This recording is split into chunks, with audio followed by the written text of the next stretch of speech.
morning, everyone, and welcome to today's exciting virtual event on how to find great real estate deals. Hosted only here on StreamYard, we're also live on Facebook and YouTube. So, welcome and hello. I am Sophia, your host from the Real Estate IQ marketing team, and I'm all thrilled to have you all join us here today for what promises to be an insightful and action packed session. Today, before we start, I would like to introduce ourselves. We are Real Estate IQ, and we are a lead generation company that offers many solutions to your real estate needs. So whether you're looking for education, for leads, for a community to be part of, to help you get through your deals, win your first deal, then you've come to the right place. And we're so excited to have you here with us. So, again, today we will dive into the world of real estate investing with none other than our speaker for today, Steve Liang. He's one of the co founders of Real Estate IQ, and he is a powerhouse in the real estate industry.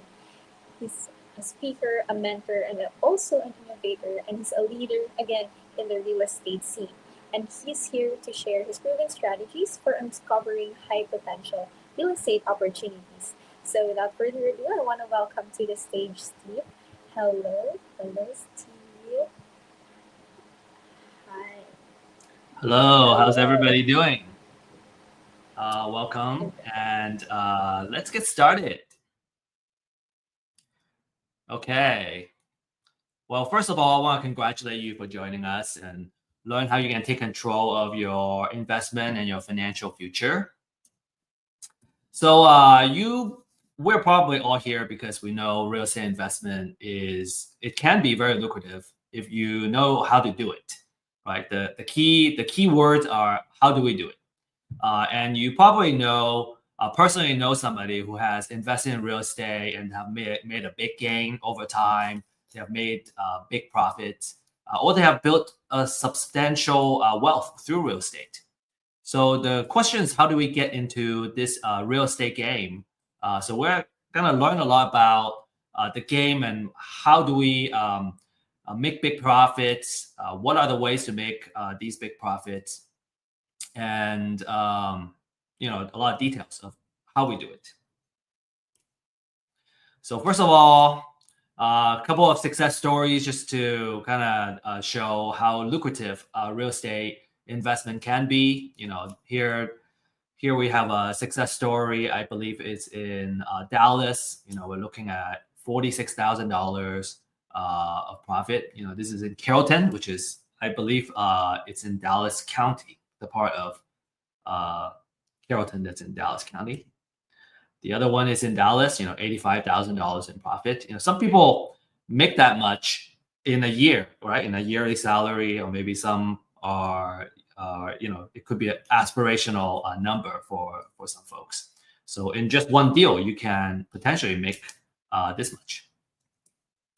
So the natural question is, how do I find these deals and how can I make money from these deals? So we're going to talk about all these, and we're going to dive in detail today. So my promise to you is that at the end of this webinar, you'll understand how you can find great deals. You'll understand the formula that you use to identify the deals. From a kind of experience standpoint, if you're a new investor, this is a really good place. You can get knowledge and get it started. Actually, we just had a last module and a couple of questions that we have, which is about, how do I make sure that I'm giving an offer, or am I gonna figure out what is a good deal? So we'll be addressing that. And if you're an experienced investor, you want to know how to generate leads and you want to look for new ways to find deals and generate leads, this would be a really good place too. From an exit strategy, finding deals is the start of everything, right? Lead generation. So wholesale, fix and flip, buy and hold, it all applies. So just a reminder, I have found that turning off notification and distraction is a big part of productivity and focus. And so just want to encourage you to do that. And also use the chat to introduce yourself. I have found that the folks that get connected and stay connected during classes, they tend to do more business over time together. And so make sure you're taking advantage. You're already here. You're spending the time here. So just make the most out of your time in this class. Okay, so make quality connections. So disclaimer, we show this in all our webinars, is that, this is for educational purposes only, right? Make sure you always do your due diligence before making any investment decisions. We don't offer any advice in investment, financial, or legal. All right, a little bit of background. I'm an executive partner of Real Estate IQ, and over the years, I think just through doing and building the business, I would say my strength is probably more in the marketing side and the data side. My background is in science and engineering, and I was always interested in real estate. And I have family who have, I guess, thrived back in the days in real estate. So I always thought, okay, how do I get into real estate? Because if you're doing the right thing in real estate, you can generate a lot of cash flow, and it could be a really good way of making a good living and also making a difference in your community. The problem I found was that in real estate, it's hard to find knowledge. Just in real estate in general, I remember buying my first property as a homestead. I learned a lot from the real estate agent that I was working with. But it's very hard to find that information online or elsewhere.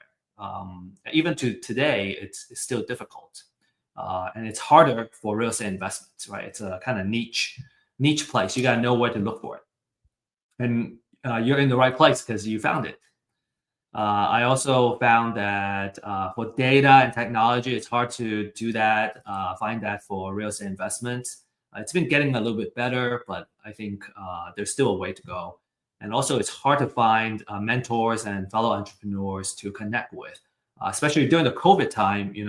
We were kind of segregated socially, and it was just difficult to connect with people. So that's why we established Real Estate IQ to bring the knowledge, right? Webinars, classes. We also have paid workshops that you can take advantage of, and where we do deep dive in certain topics like fix and flip or buy and hold type of strategies. Real Estate IQ, our core product, is the deal finding data, so you can use it for your lead generation purposes. And finally, we are here to establish a community, right, to really kind of offer the support, because sometimes you got the knowledge, you got the tools and the data, but there are places where we just we get stuck. Sometimes it's a very, very small thing, but if we don't know how to do it, we just don't know. And so having that mentor and coaches that we can easily connect with and ask for help, I find that tremendously valuable. I have certainly benefited from that myself. Sometimes it's just like, okay, how do I fill out this section of a contract? If you've never done it before, you just don't know. And having somebody that walk you through it is just so valuable. Very, very appreciative of all the help I have personally got. And so we also want to offer that to you. All right, so that's kind of the background of real estate investments, and what we're looking at, what we're offering. And so now let's dive into the real estate deals, right? What are great real estate deals? Okay, so we have like two main agenda today.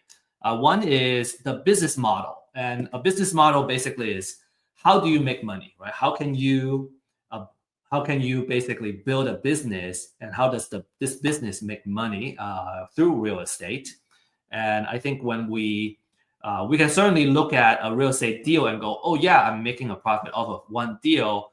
But my question back to you would be, is that repeatable, right? If it's a business model, it is by definition, it's repeatable. and it can consistently make money and generate sales and revenue for your business. The second one is we're gonna talk about the different sources of where we can find the deals, and I will also give you kind of a little bit of insider tips of where the deals are. All right. So in terms of business model, the three main strategies are buy and hold, which means you buy the property, you hold it as a rental, and you become a landlord basically. And the tenant's gonna be paying you rent on a monthly basis. And this business requires the most amount of capital because you need to put down the cash in order to hold the property. Now there are ways to kind of build up that equity very quickly called the Burr method. And we may or may not touch that today. But in general, when you're buying or holding a property, you need the most capital because of the down payment that you got to put down. The second strategy is called fix and flip. You buy it, you fix it up. Now you added value to the property, what we called forced appreciation. So we buy it at this price, we fix it up, we force it to appreciate at this value, and now we can sell it to a retail buyer, and we can make a profit in that difference. And then the third strategy is a wholesale. It's called wholesaling, which means you find this property and then you can sell it to another investor. And typically the investor would either be looking for a property for buy and hold or fix and flip. So your buyer, in this case, you're buying as a wholesaler, you're buying it from the motivated seller, and then you immediately sell it to a what we call an investor buyer or professional buyer, because they are kind of constantly looking for houses where it makes sense for their buy and hold or fix and flip business model. It's very important to talk about this here, is that when you're in the buy and hold business, you are in the landlord business. So you may, let's say you want to do the property management yourself, you would kind of gear towards your business system on looking at tenants, right? Dealing with the tenants, communicating with the tenant, leasing the property, and so on and so forth. You'll be focusing a lot on that. With fix and flip, you would be kind of in the construction business, right? You're buying the property, you're gonna fix it up, right? You're gonna do a lot of things on that property itself to force the appreciation. So let's say you do quite a few of these flips at the same time, you're basically running a construction business. And then finally, in wholesale, well, you are going to be interacting with a lot of motivated sellers. And on the other side, you're going to be interacting with a lot of professional or investor buyers. Well, you're kind of in that marketing and sales business. Okay, so those are kind of the focus that you're going to be in as you kind of decide what business model it is. And some people use a hybrid business model where they focus on two or all three of these strategies in part of their business. And so just want to kind of break that down for you so you are aware. In terms of capital, I already talked about buy and hold needing the most in general, because you need to put the money down. Fix and flip, it's going to require less personal capital if you borrow money from a hard money lender or a private money lender, which is what a lot of fix and flippers do. Now, in order to get funding and financing, the lender usually wants to see that you have some skin in the game. They want to see that you have enough liquidity to at least pay the monthly interest payments for this short-term loan for this fix and flip project. We have had a couple of lenders coming on our platform and really talk about it. I specifically ask about the liquidity type of requirements. And then for wholesale, in general, it doesn't need much capital at all for the property itself. Maybe you need some transactional funding to help with the transaction to happen. You will probably spend most of your money in lead generation and marketing systems. Okay, those can add up, but in general, it requires a lot less personal capital. This is a very popular strategy for folks that are just getting started or they're young. They don't have a lot of cash right now because in wholesaling, you don't need a lot of money to get started.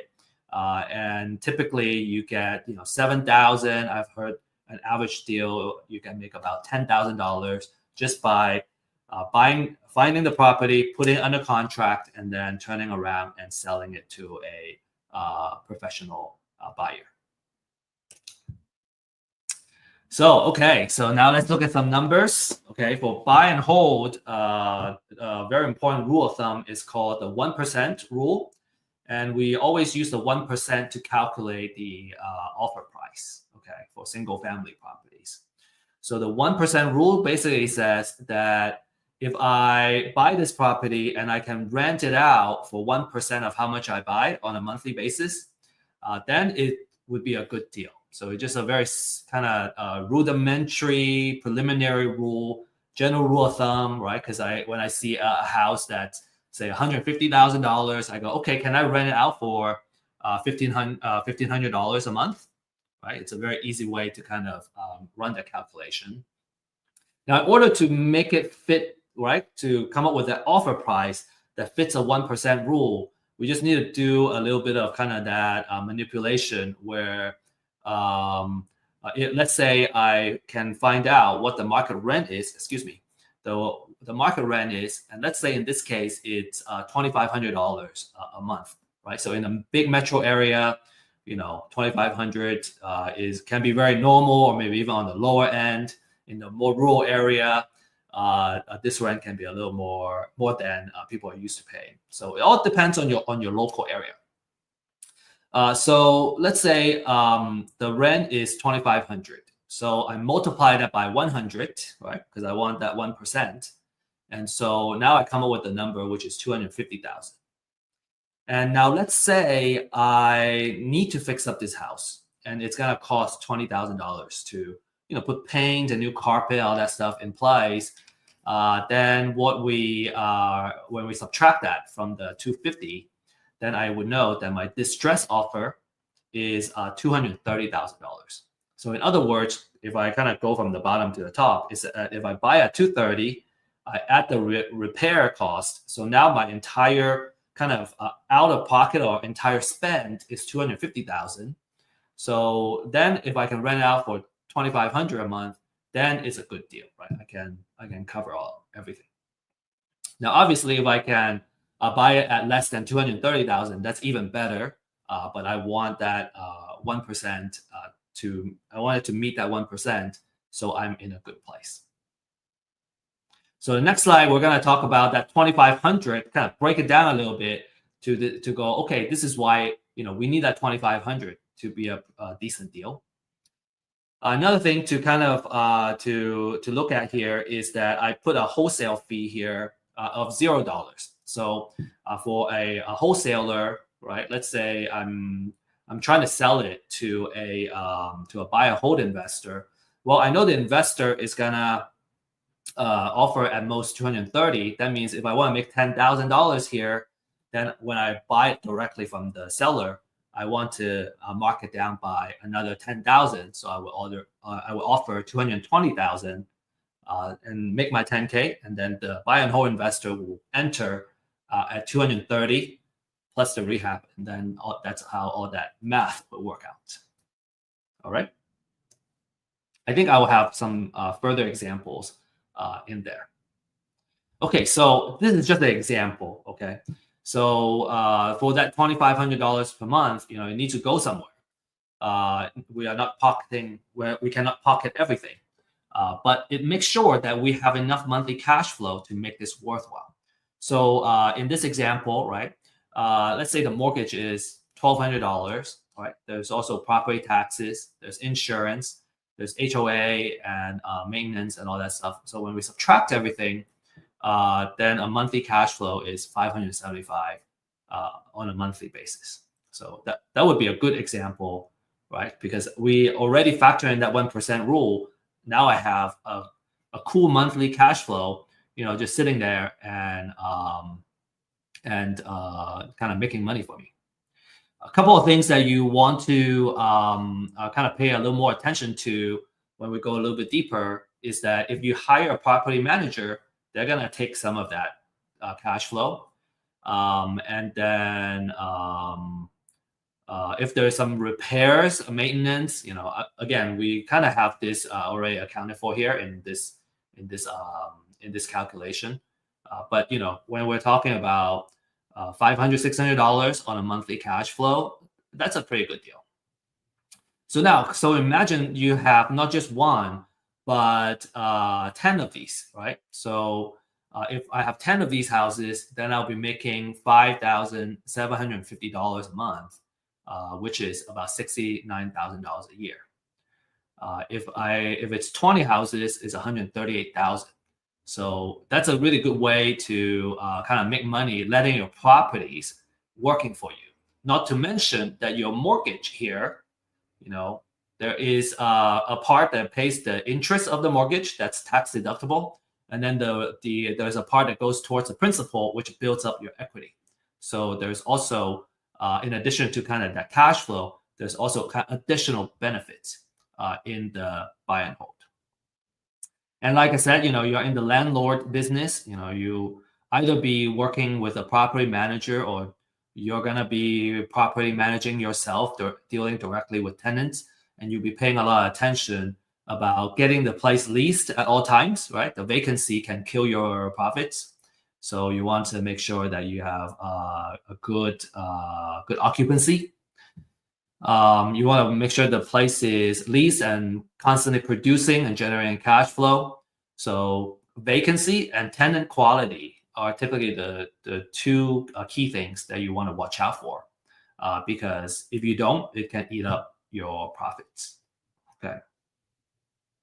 And we have, I personally have had experience where vacancy takes away, it's like a property sitting vacant for like 5 months, and now for the year you get a loss. Okay, so really kind of pay attention to that. So really stress that buy and hold is a great wealth generator. So if you can find a good deal, you can afford to hold on to it. Many things are working for you to help you build wealth. Number one is the cash flow. We just kind of talk about that.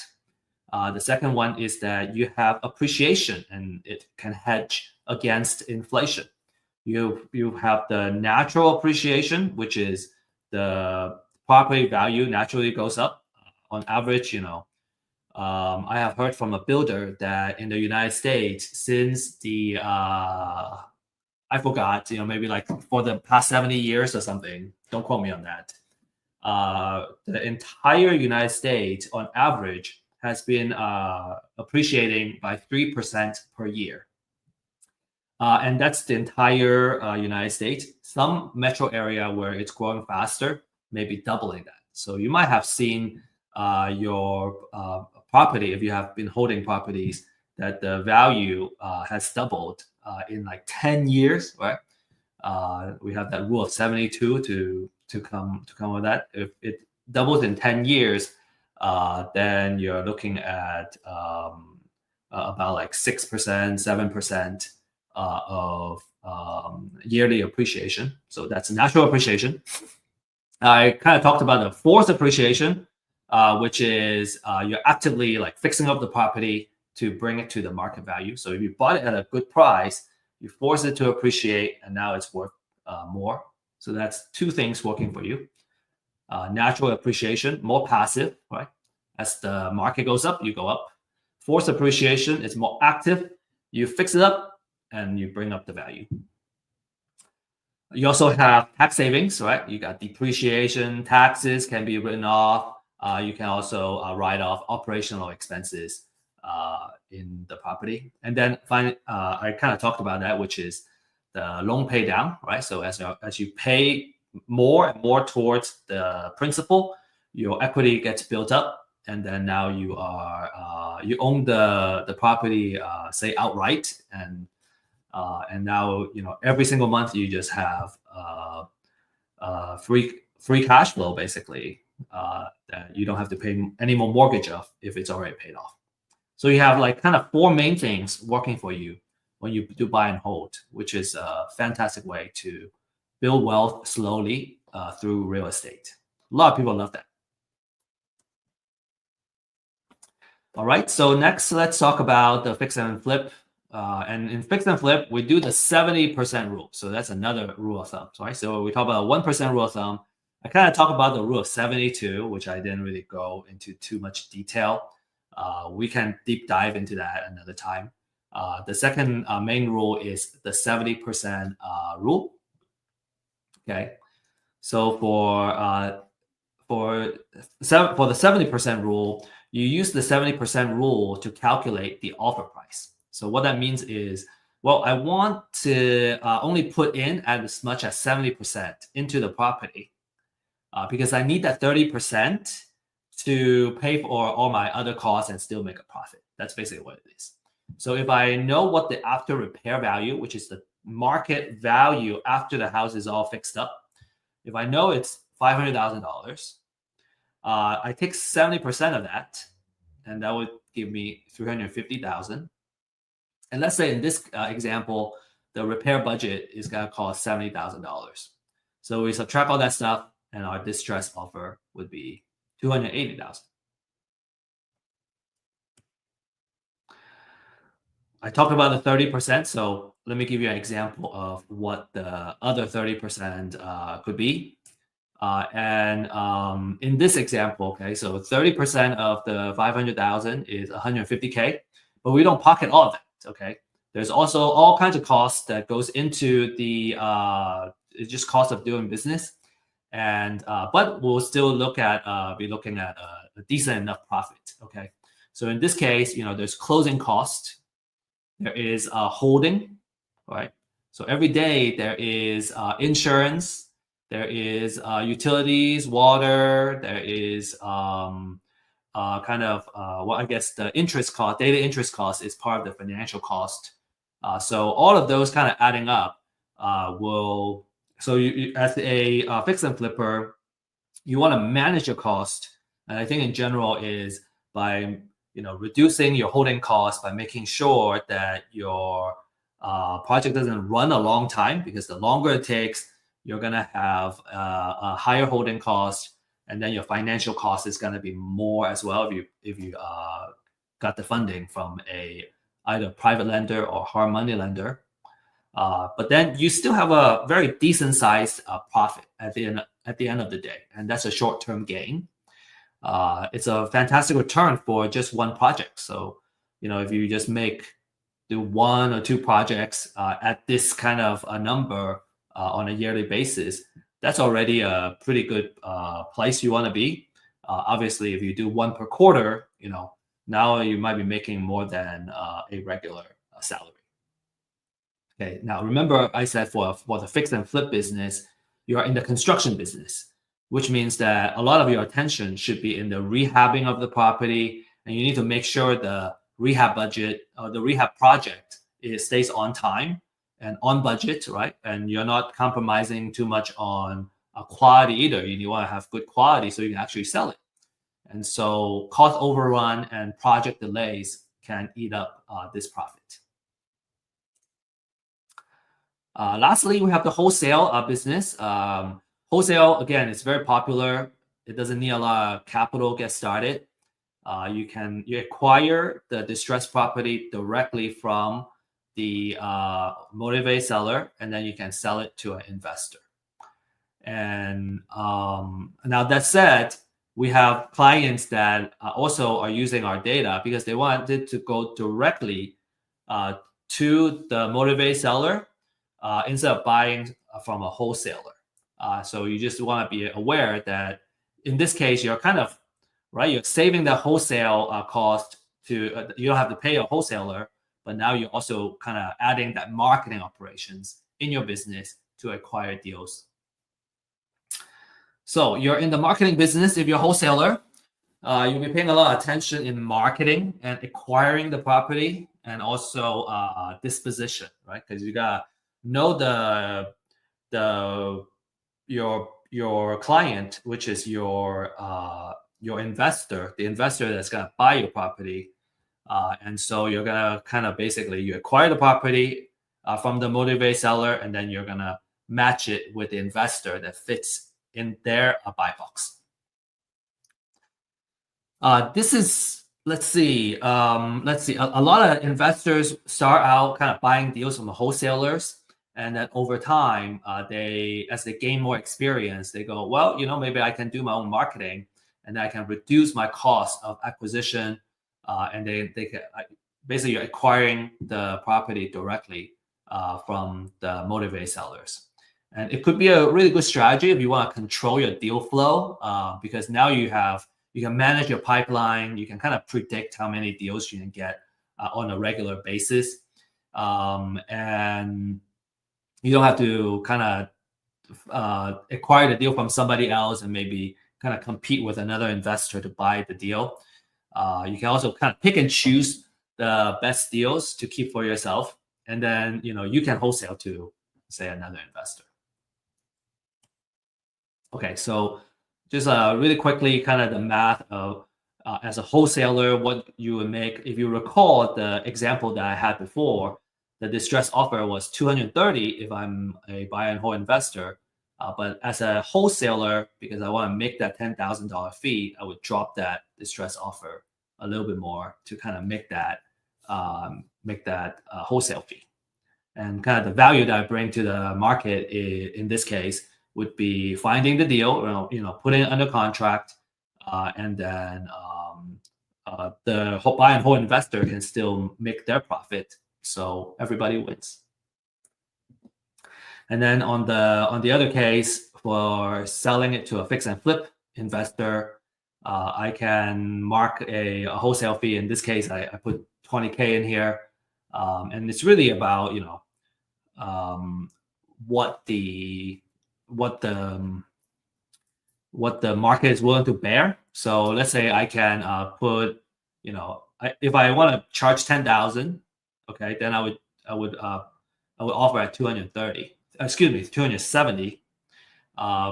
If I want to make $20,000, I would offer it at 260. Right? It's the most important thing to know is that I know at 280,000 it makes sense for a fix and flip investor, and so how much I make is going to be between that and how much the seller is willing to accept as an offer.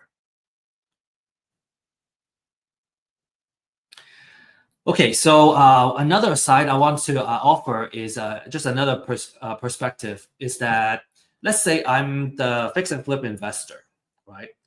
And I'm doing this marketing myself. Well, instead of offering 260, I can offer up to 280,000.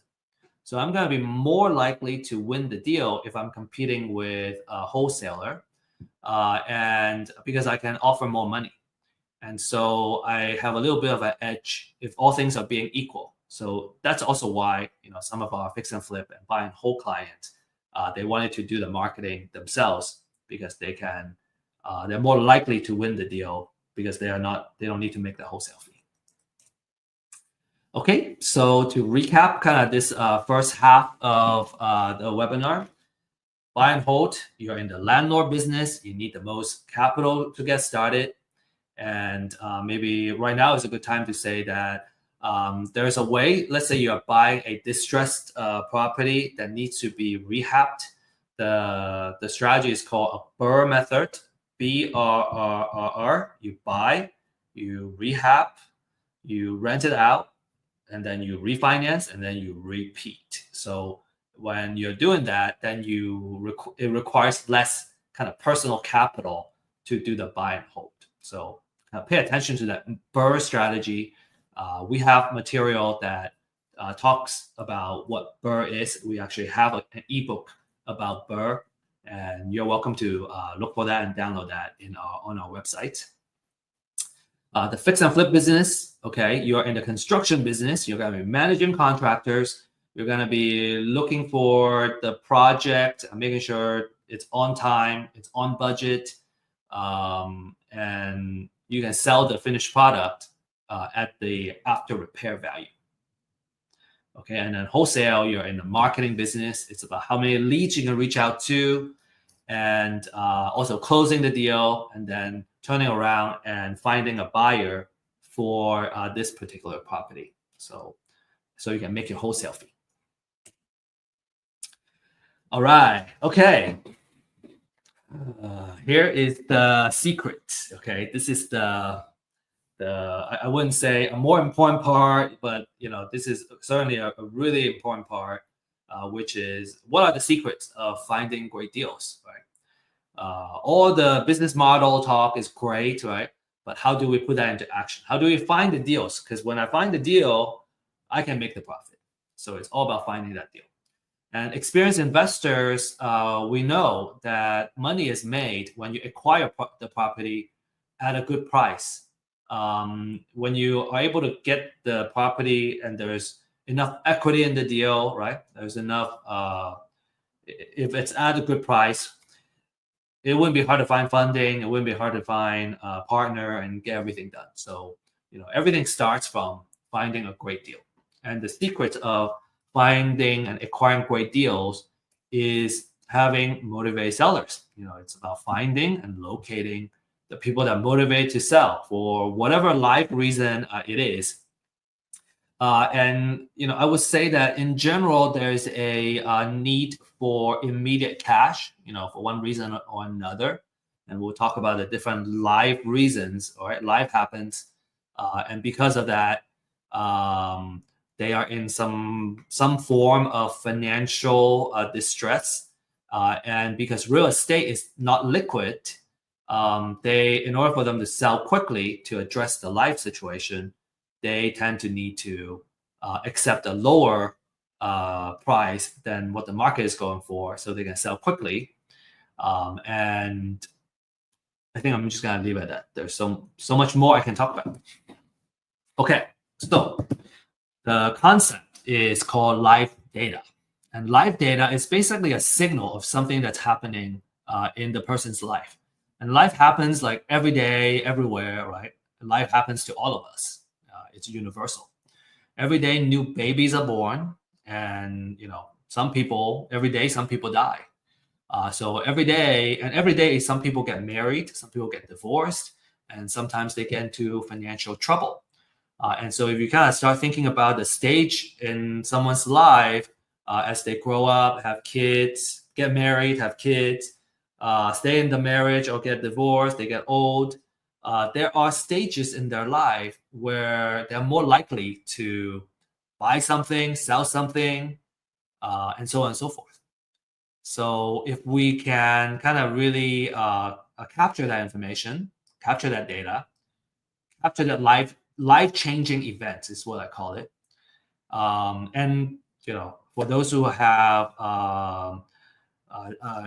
have been on Earth for a couple of decades, you probably have personally gone through life-changing events. Sometimes moving from one place to another can be a big life-changing event for some people.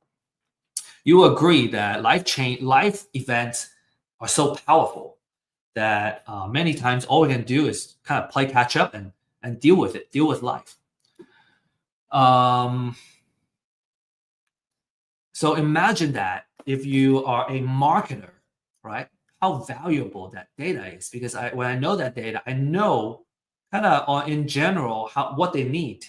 And so if I know this person is about to get married, I can kind of predict that maybe they're already looking to buy another house, or in a couple of years, they're going to be upsizing, and then they're going to want to buy another house and probably move from, let's say they were living in the city before, they're going to want to move to a bigger place in the suburbs. And so, just kind of in general, in theory, right, the different products and services that you can offer them is tremendous, right?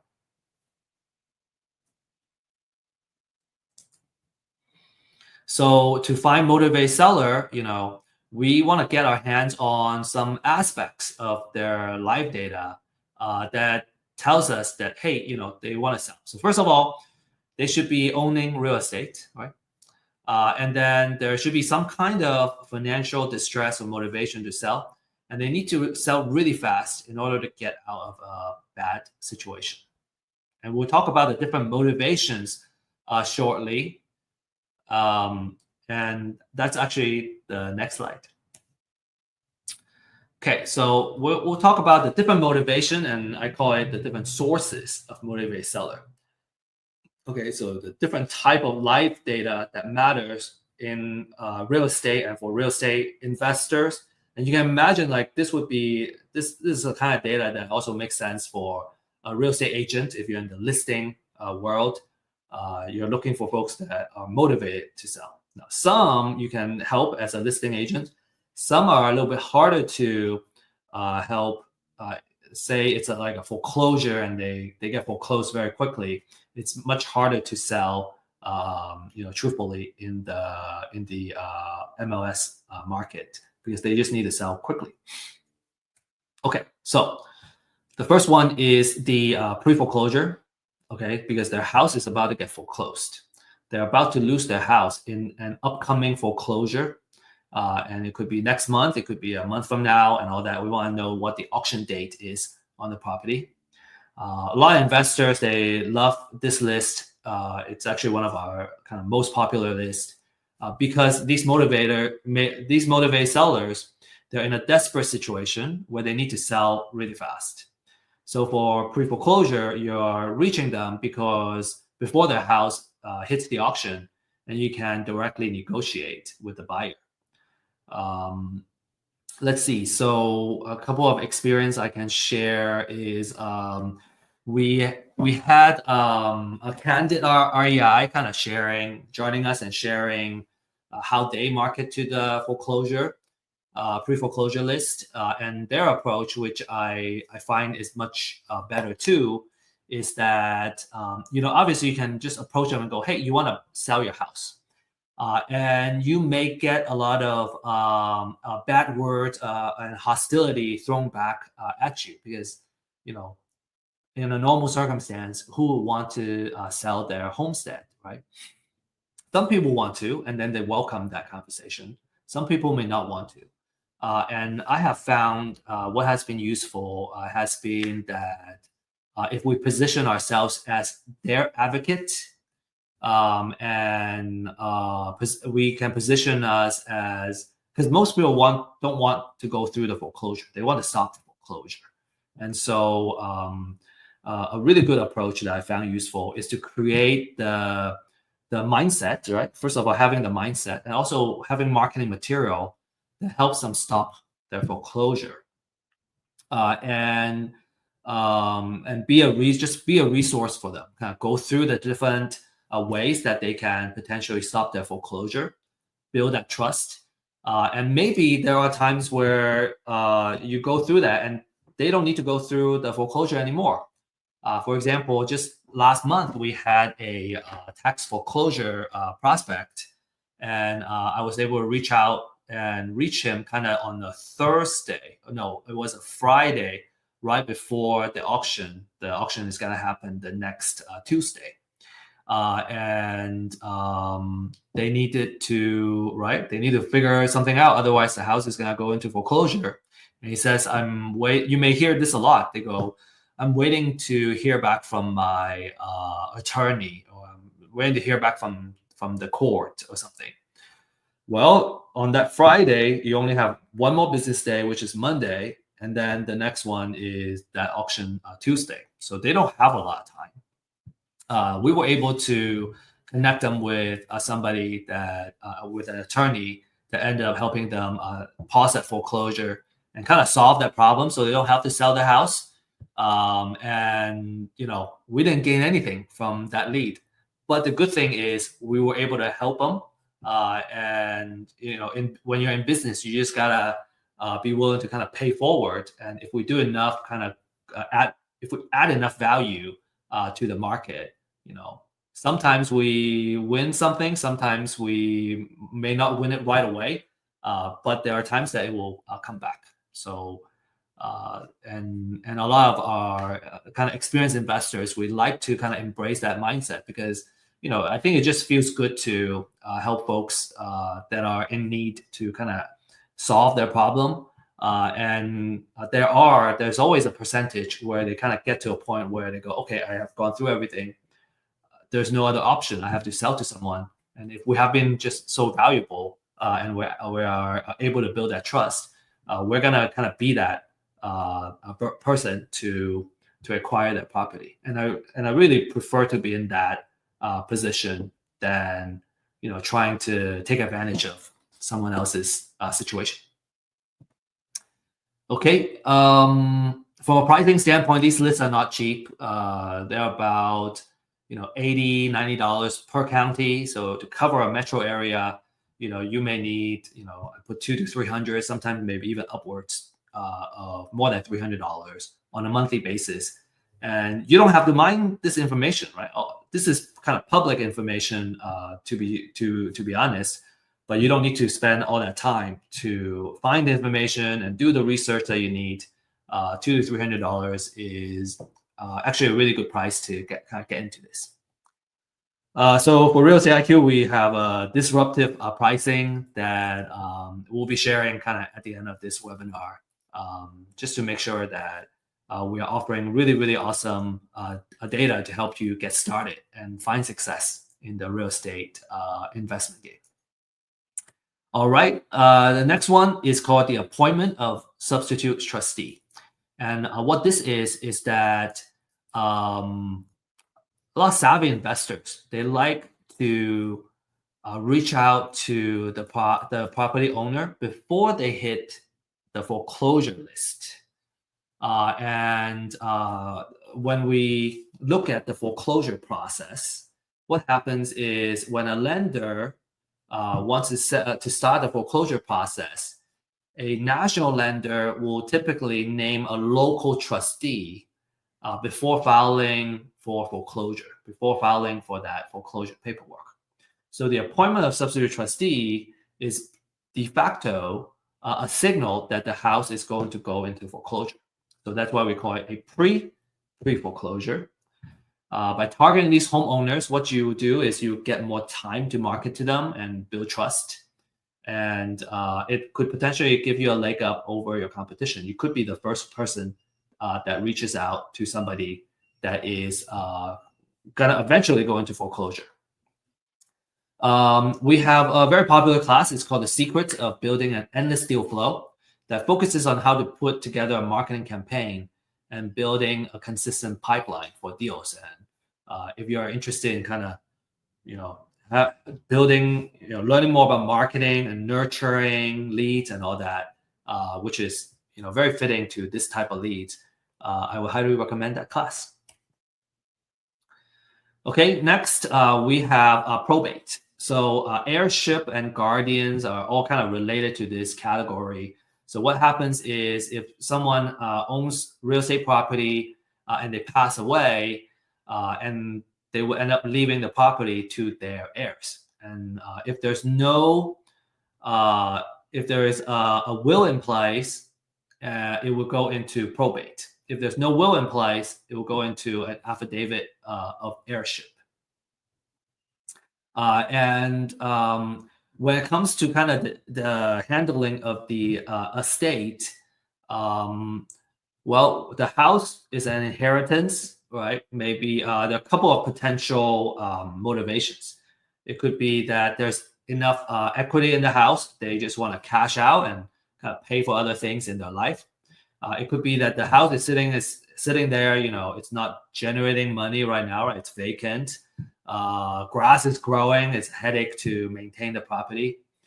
It could also be where there is a estate tax that needs to get paid. So they will end up needing to liquidate the real estate property in order to pay for all the taxes and expenses that has to do with dealing with the estate.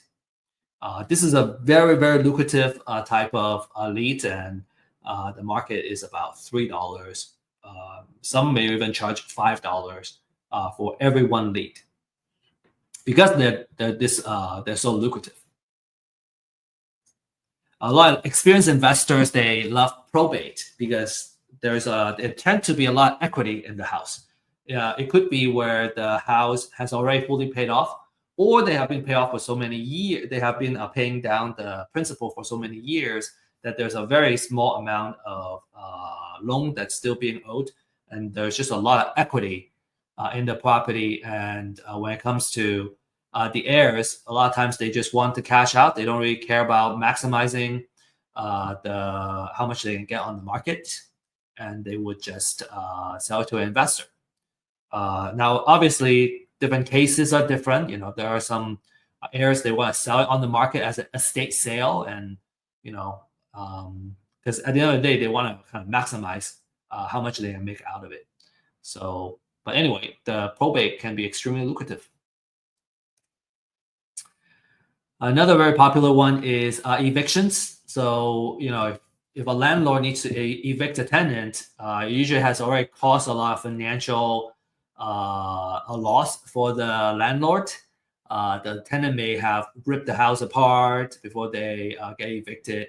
So these landlord may be just like, hey, I bought another house and I didn't want to sell this house, so I turned this into a rental property. But I didn't know how much work it takes to be a good landlord, and I'm just tired of dealing with this loss. I know of a lot of professionals, say they're in accounting or they're CPAs. They just don't love being a landlord, and so they just want to exit, and that's also a very good motivation to purchase the property from them. And another potential scenario is it's a landlord that has a portfolio. This is a professional landlord, and they just want to cash out and they retire. And that's also a really good opportunity for you. Another one is divorce. They need to get cash out. There could be pending lawsuits. There could be something that forces them to one of the party to sell the property. Maybe they just need to sell it and kind of split up, and so they're also very motivated to sell. There could be some bitterness and hostile situation where they're not looking for a fair compensation, but maybe there are emotions where they just don't want good things to happen to the other party. Like there are bad divorce situations, and so those could be opportunities for investors too. All right. There are, some additional motivations. They're not as strong, and you don't have like a super desperate seller like the previous ones. Right. Foreclosure is like the most desperate, most motivated type of situation. So if you see delinquent taxes, that's a property tax situation, and so that's usually a signal that they are in financial hardship at the very least. And then obviously, if you're in a tax foreclosure side, they're going to foreclosure. They owe property taxes, and now they're going to foreclosure. That's also a very motivating situation.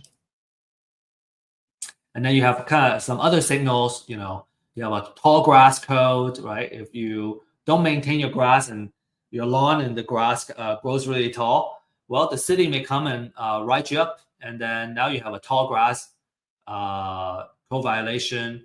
Maybe there's an exposed roof, bad roof, place is unsafe. Maybe it, nobody lives there. And so those also, it's either that they cannot keep up with the property or it's a vacant property. And so these code violations are also very good distress signals.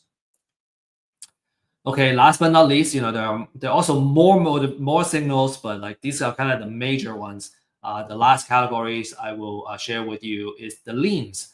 So if you owe Uncle Sam money, right? If you have an IRS lien or a mechanics lien, is usually kind of placed when there's a contractor or subcontractor. They place a lien on the property itself. They didn't get paid. Or there's a big hospital bill and the hospital puts the lien on the property. So all those are kind of the liens that gets put on the property, which is also a signal for a stressful situation. So this is where kind of we talk about, okay, we can If they're not super distressed, maybe we can use a nurturing campaign to build trust and see how we can help and purchase their property. And also another technique that savvy investors do is they do what's called list stacking. So they got all of these couple of lists, and then they go, okay, which property or owner is on multiple lists? Because if they have multiple situation, distress situation, then they're more likely to want to sell. They have more reasons. And so that's also a really cool technique to make your marketing more effective. Okay, so we have just a few minutes left, and I'm just gonna run down this a little bit faster now. Common question: motivate seller list. Do I buy it myself? Do I buy it, or do I do it myself? Do I mine it? If you know how to get the court papers and files, you can do it yourself, and some investors do that. I think if you want to be smart, you want to outsource it first. I might have talk about this in my other classes. You may want to outsource it first, and then because you want to learn how the sausage gets made and like learn how it works. You may want to, when the time comes and you have some time, you may want to learn how to do it just so you can appreciate what a good list looks like. But in general, the value, because it doesn't cost that much for this motivated seller lead list, we generally recommend our clients and our members to outsource this, buy the list, and focus your time and energy in marketing and outreach, right? Doing cold calls or do driving, door knocking, what we call door knocking, on these motivated seller list. Okay. I would say that for low value activities, right, you want to outsource as much as possible. Okay, so foreclosure, showing you how you can do it. You can Google your county name and then put notice of sale, and then you should be able to find that. And this is what the notice of substitute trustee look like. These are kind of the information that you need to kind of these are all kind of relevant information that you need for every notice. So this is another example. So different notice have different formats. Okay, so the most important thing is the address, the owner, and the trustee information. And then what you want to do is you want to research the property information, how much you can assess it. And then you would need to go to the deed of trust and find the loan information. So it does take quite a bit of time to find that information for every single property. And these are the key information you want, the address, bedroom, bathroom, all that stuff. And on the right side, you have the financial information, the equity percentage, how much loan, what kind of loan it is. All those are like kind of the data that you want before you start working on the information. I'm gonna skip due to our time.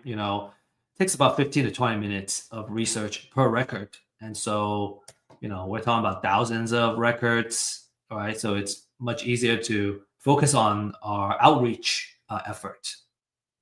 Is kind of our point. So the quality of the list is very important. You want to pay attention to the update frequency, how fresh it is, the extent of research, because you need that information to make further decisions. And then, if you're going to outsource it, the training of the staff and researchers are also very important. So again, the key elements of the quality lead list is very important. So I guess kind of the conclusion here is, yes, you can do it yourself, but there are things that are just not worth it. So especially when they're readily available, it's much easier to outsource that and focus your energy in the marketing and the outreach.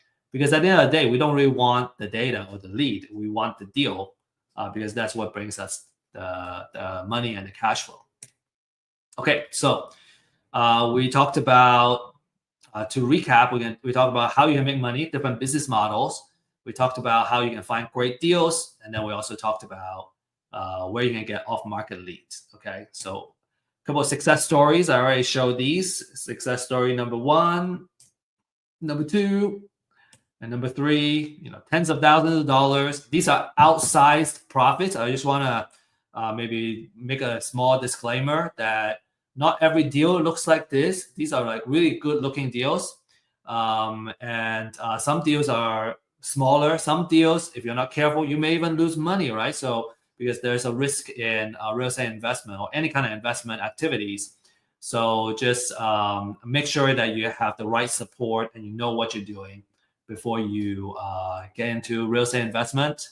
But these numbers are certainly very, very motivating for me as an investor. So how do I get started, right? I think a lot of common questions is, I learned all this stuff. Okay, how do I apply it?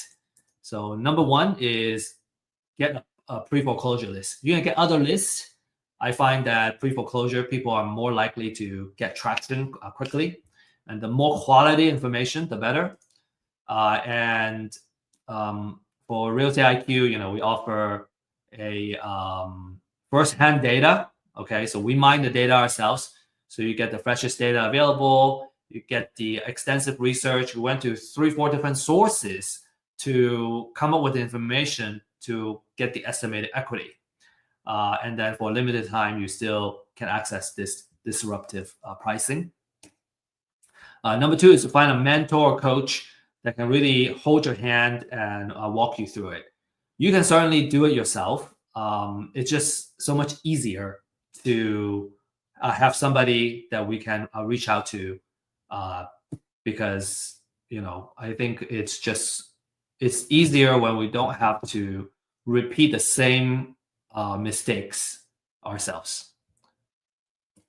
And then when you're really serious about a particular property, you want to be able to do the title research and see all the liens that's on the property. And the cost is between $40 to $75 per property. You may be able to skip that if you're gonna close the property with a title company. They can do some of that research, but you usually need to have the contract in hand and you're ready to close before that happens. So a couple of success story. Justin got new leads, right? A steady flow of influx of new leads to get started. Ismail, an average deal of $8,000. He made 10 transactions already. And then Daryl, got 2 deals under contract. Excuse me, four deals under contract, and about $1 million in that value, and he's expecting to make 10 to 15% of the profit margin. Okay, so if you're interested to learn more, learn more about real estate, ask about our community membership, and what are the next steps. We're here to guide you. And when you're ready to get started, then you can kind of see what the solutions are all about. You can schedule a 30-minute complimentary one-on-one consultation. And if you need help closing your deals and whatnot, we have folks that can partner with you and help you with these deals. And so you just need to send an email out to me. Finally, is a couple of additional things you want to learn by doing. And so we have a online meetup that meet on a Friday base, every Friday at 9:30, where we teach about different ways of investing, and especially if you have a deal that you don't know how to do, you have a lead, we can give you the coaching and what the next steps are to keep the deal moving, all the way where you can close and dispose and make profit off of your deal.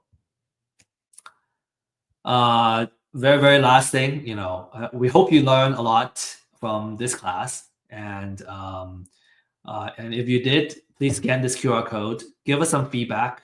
How can we make this event more? How can we make this webinar more valuable for future attendees? And for filling this out, we'll also give you a special gift. Okay, that's all we have. And I want to say best of luck and happy investing. And I'm ready for questions as well, if we have questions.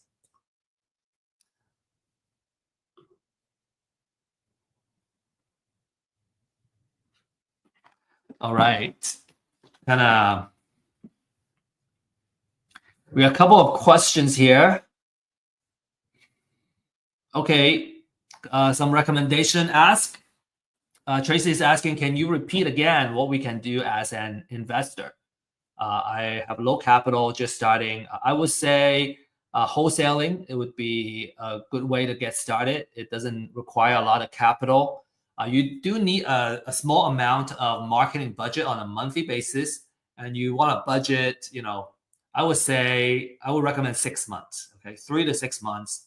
So let's say you have $500 every month to kind of invest into this, right, to build your marketing, and you also need your time, right? I would try to say try to be consistent on a daily basis, because having a habit is very important when it comes to getting something done, getting something happen, and having consistent operations. And so kind of have that in place. So for 6 months, you're just obsessed and focused on creating value and getting your deal. So that would be my recommendation. Really good questions. Okay. Maya, can you explain the fix and flip idea a little more? Do we sell at 70% more or 30% more? Okay. Let's see. So this is our formula. 70%. So basically, when you come all in, you would end up making or putting in $350,000. So the house is gonna have $350,000. You're gonna sell it at $500,000. So you're gonna be selling it. You're gonna be making 30% of the after repair value. Okay, that 30% is how much your kind of gross profit is. And I say gross profit loosely because it's not exactly what it is, but you make that 30%, and that 30% goes into paying your other costs, and then you get your gross profit. What marketing do you use to do on your deals? We are using cold call. So basically, what we do is we sign up for the premium plan that has phone numbers, and also comes with email addresses. So that helps us do the outreach of phone calls and also emails. Some people use mass texting as an outreach. I have also used Facebook ads, and those help. Okay, Craig asking, does forced appreciation still work even though the community is not attractive for investors? Does forced appreciation still work? If the community is not attractive to investors, I think that's pretty broad comments, Craig. I would say if it's not attractive if the community is not attractive, is it one investor, or do you talk to 100 investors and they all say no? Because if that's a no, that would probably mean nobody wants to live there, and the market value is not worth it, right? There's no market value.